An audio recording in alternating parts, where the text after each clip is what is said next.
हरि ओम नमो नारायण। ओम नमो नारायण।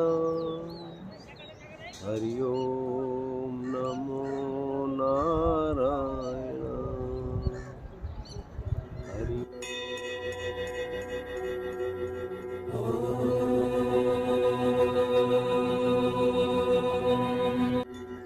हरि ओम नमो नारायण। ओम नमो नारायण। सभी को, सभी भक्तों को, सभी प्रेमियों को मेरा नमस्कार। सहृदय उनके चरणों में नमस्कार, जो इस बुद्धि रूपी कमल को खिलने में मदद करता है। मैं उसको बार बार नमन करता हूँ। हे देव, अधिदेव, जो बुद्धि रूपी कमल खिलने में मदद करते हैं, सूर्य देव, मैं उनको भी नमस्कार करता हूँ। और वो ज्ञान रूपी ज्योति को जो अपने में समाहित कर लेती है, उस गंगा मैया को भी मैं नमन करता हूँ।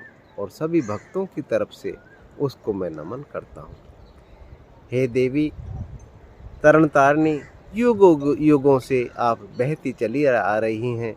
आपने बहुत कुछ देखा।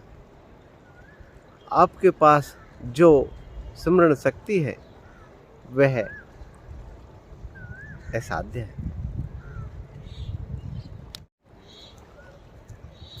असाध्य है आपकी उस मेमोरी को, उस ज्ञान को संभालने में। साधारण व्यक्ति नहीं संभाल सकता। भगवान शिव की जटाओं में समाने का अर्थ यही है। मैं जो समझता हूँ यही बुद्धि से, छोटी सी बुद्धि से, कि साधारण व्यक्ति इस जो आपके अंदर मेमोरी है, ज्ञान है, उसको नहीं संभाल सकता और बह जाता है संसार सागर में, विलुप्त तो हो जाता है अपनी छवि को लेकर।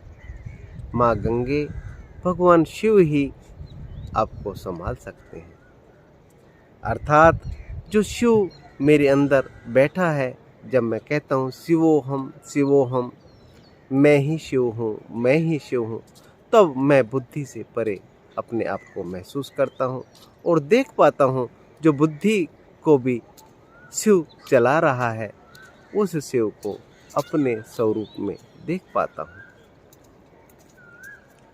हे माँ गंगे, ये बुद्धि की जो चतुराई है, ये बुद्धि तक ही सीमित है। जब तक मैं संभाल ही नहीं सकता, जब तक मैं अपनी चतुराई इसमें अभिव्यक्त करता रहूँगा और शब्दों के द्वारा और ज्ञान इंद्रियों के द्वारा उसकी अभिव्यक्ति रहेगी। आप तो बुद्धि से परे हैं। हे देव, सूर्य देव, हे गंगा मैया, मेरे भक्तों पर कृपा करें। जो बुद्धि से परे हैं आप, उसको जानने में आप ही सक्षम हैं। आप ही उसका प्रयास कर सकते हैं। आपके द्वारा ही वह प्रयास सफल हो सकता है गंगा मैया। हे सूर्य देव, आपकी कृपा के बगैर कुछ भी नहीं। मेरे सभी भक्तों पर इसकी कृपा करें। अभी कुछ समय पहले मैंने देखा एक महात्मा को जो बुद्धि से परे थे, और उनके दर्शन हुए, उनसे मुलाकात हुई।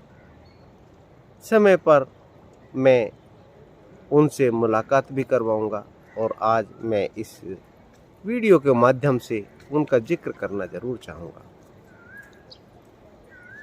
मैंने बहुत पहले एक वीडियो डाली थी, सादगी में जीवन है। जी हाँ, सादगी बोले तो बुद्धि से परे। मैं पहाड़ों की कंदराओं में मैंने जाके देखा है, जो महात्मा, सिद्ध महात्मा हैं, उन्होंने वेद शास्त्रों का अध्ययन नहीं किया। जब भी वेद शास्त्रों का अध्ययन करते हैं ऐसा नहीं है कि उसमें सभी अटक जाते हैं, परंतु 99% उसमें ही अटक के रह जाते हैं। कोई शंकराचार्य हैं, आदि शंकराचार्य, उसमें सबसे महत्वपूर्ण है जो बुद्धि से भी परे चले गए और इन वेदों के द्वारा, उपनिषदों के द्वारा जो ज्ञान था उसके रस को पहचान सके। जन्म जन्मांतर की उनकी यात्रा थी। लौकिक ज्ञान के लिए उन्होंने वो ज्ञान प्रकट भी किया है और उनकी जीवनी से हम सीख भी सकते हैं कि किस प्रकार से हम उस बुद्धि से परे अपने आप को ले जा सकते हैं और ले जाना संभव है। मैंने देखा है इन महात्माओं को, इन्होंने स्पष्ट कहा कि मैंने उपनिषदों का, वेदों का, शास्त्रों का ज्ञान नहीं किया, मैंने स्टडी नहीं की, मैंने उस आत्मा की स्टडी की जो मैं हूँ। और सच्चाई है यह, मेरे साथ जो मेरे जीवन में, मैं समाधि में जब मैं बैठता हूँ तो मैं अपने आप को बुद्धि से जब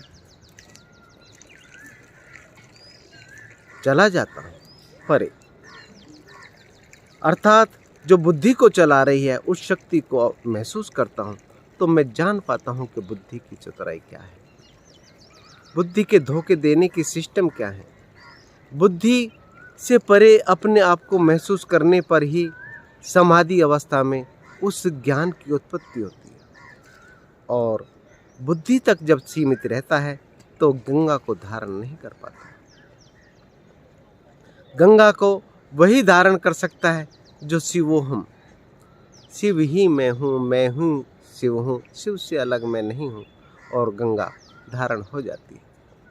कारण कि जो हमारा 90% मस्तिष्क खाली होता है वो क्रिया करने लगता है और उसी में जो गंगा की मेमोरी है वो पहले से ही समाहित होती है और गंगा प्रकट होने लगती है।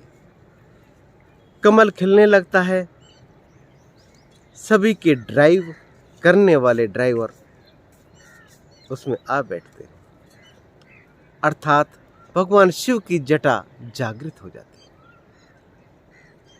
उसका एक एक बाल, एक एक अंश जागृत हो जाता है। एटम की शक्ति कंट्रोल हो जाती है क्योंकि उसको पता है कि मेरी जो भी गति है वह शिव से ही है और बुद्धि को चलाने वाला शिव ही है। इस प्रकार से मैंने इन महात्माओं को देखा जो बुद्धि से परे थे और उनसे वार्तालाप करने पर उन्होंने स्पष्ट कह दिया कि मैं वेदों में नहीं जाता क्योंकि मुझे ज्ञान ही नहीं है वेदों का। उपनिषद मैंने नहीं पढ़े, शास्त्र मैंने नहीं पढ़े, परंतु शिव को धारण किया है। जितने भी हमारे वेद शास्त्र हैं उनकी एक ही व्याख्या है, एक ही डिटेल है, एक ही बेसिक उद्देश्य है। चाहे वो किसी भी धर्म हो, वह सिर्फ रूपांतरण सिखाता है। और आप देख पाएंगे, चाहे चर्च में चले जाएं, चाहे किसी भी मज़हब में चले जाएं, वहाँ पे प्रकाश का एक विशेष महत्व होता है और वो विशेष महत्व इसलिए होता है कि बुद्धि से परे ही प्रकाश का महत्व है। एक साधारण सा मैं प्रयोग आपको बताऊंगा। कोई भी कॉटन के अलावा कोई कपड़ा पहने और जब उसको उतारेंगे तो उसमें जो चरचराहट है, अर्थात वो जो चार्ज हो गया है कपड़ा, उसको महसूस कर सकते हैं। अंधेरे में उसको देख भी सकते हैं उसको फील्ड को। तो जब बुद्धि में चेतना खत्म हो जाती है तो वो चार्ज होना बंद हो जाता है। तो इस चेतना के अलावा कुछ भी नहीं।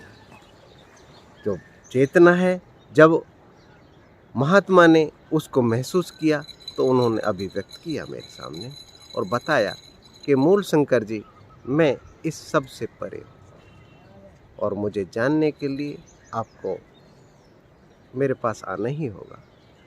समय रहते हुए मैं भी जाऊंगा और आपको भी निमंत्रण देता हूँ, मेरे साथ अगर यात्रा करना चाहते हैं तो आइए।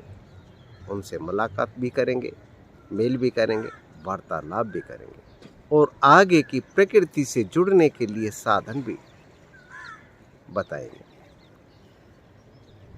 व्यक्ति 50 साल के बाद अध्यात्म की तरफ इसलिए जुड़ता है, इसलिए जाता है कि जीवन भर जो कमाया है वो छूटना शुरू हो जाता है। व्याधियां शरीर में खड़ी हो जाती हैं तो उसने बीमारियों के लिए नहीं कमाया था। जो प्रॉपर्टी उसने खड़ी की हैं वो उसके काम आनी बंद हो जाती हैं। उसके कारण और बीमारियां पैदा होना शुरू हो जाती हैं, अनेक प्रकार की बीमारियां।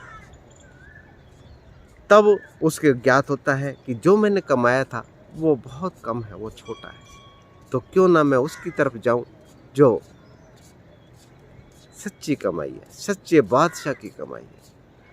तो मेरा मानना यही है कि इसका प्रयास हमें हमारी हिंदू संस्कृति में बचपन से ही सिखाया गया था। बचपन में ही बताया गया था कि किस प्रकार से जनेऊ धारण किए जाते हैं, किस प्रकार से तिलक धारण किए जाते हैं, किस प्रकार से हम उस ज्ञान की उत्पत्ति कर सकते हैं। जब शिवो हम कहलाए जाते हैं तब पता चलता है कि मैं शिव ही हूँ, मैं उसका अंश ही हूँ। फाउंडेशन तैयार हो जाती है और वो फाउंडेशन कैसी हमसे छूट गई है यह जानने की कोशिश करेंगे और उसको कैसे प्राप्त किया जा सकता है वह भी जानने की कोशिश करेंगे। आज के लिए इतना ही। मैं मूल शंकर आपका अपना। नमस्कार, हरिओम। भाई शेयर करते रहना और सब्सक्राइब कर लेना, क्योंकि आगे बहुत से राज खुल रहे हैं और सिद्ध महात्माओं के समय रहा तो दर्शन जरूर कराऊंगा। मेरे बीच से मेरे गुरु भाई चले गए हैं शरीर छोड़कर, वह किस प्रकार से मेरे से जुड़े हुए हैं, किस प्रकार से अपना एहसास कराते हैं, किस प्रकार से वह ध्यान कराते हैं अपना मौजूदगी का, यह भी मैं आपको बताऊंगा। और अपने सगे संबंधियों को किस प्रकार से आप अपने पास महसूस कर सकते हैं उनकी मौजूदगी को, यह भी मैं आपको बताऊंगा। हरिओम, नमस्कार। सब्सक्राइब कर लीजिए जिससे कि आपको समय रहते वीडियो मिलती है। हरिओम। लोगों की तरफ से गंगा मैया को नमस्कार। हरिओम।